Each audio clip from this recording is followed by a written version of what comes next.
दोस्तों अगला प्रश्न है कि किसी आदमी ने एक चादर 450 रुपये की खरीदी, इसे उसके विक्रय मूल्य के 10% बराबर लाभ लेकर बेचा। चादर का विक्रय मूल्य क्या है? अब देखिए क्वेश्चन दिया हुआ है कि कॉस्ट प्राइस है, चादर एक खरीदता है कोई बंदा 450 रुपये में। 450 रुपये में क्या होता है, चादर कोई खरीदता है, ये रुपया है, ध्यान रखें। 450 रुपये में कोई चादर खरीदता है एक व्यक्ति, लेकिन कंडीशन ये है कि वो विक्रय मूल्य के 10% के बराबर लाभ लेकर चादर बेचा।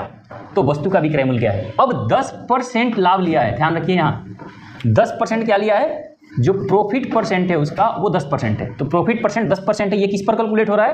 क्वेश्चन कहता है कि उसके विक्रय मूल्य के 10% लाभ पर बेचा है।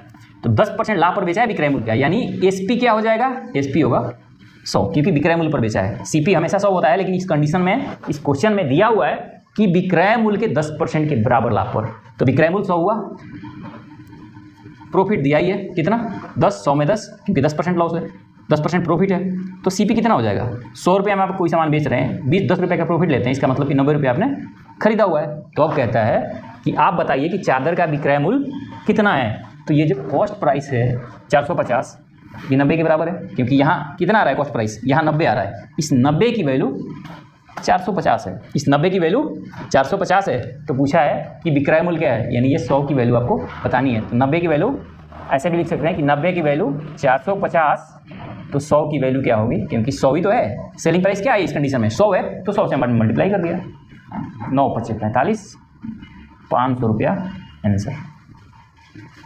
समझ आई बात? समझ आया क्वेश्चन या नहीं आया?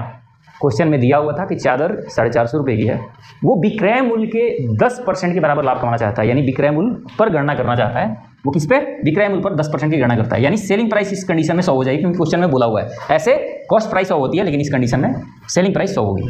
अब प्रॉफिट 10%, यानी 100 में कितना हो रहा है? 10% ही तो हो रहा है। 10% प्रॉफिट का क्या मतलब है कि 10/100, यानी 100 में 10 रुपया। तो ये यहाँ एसपी है, एसपी 100 है, प्रॉफिट 10 का हो रहा है, इसका मतलब कॉस्ट प्राइस कितना है?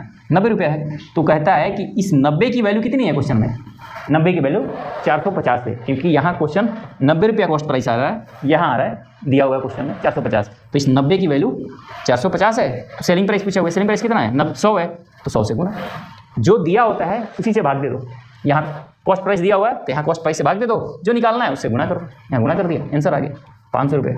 यानी वस्तु का जो बेचा हुआ मूल्य है, जो बेचा गया है वस्तु, कितने में बेचा गया है? 500 में बेचा गया है। इस तरह से क्वेश्चन बनता है।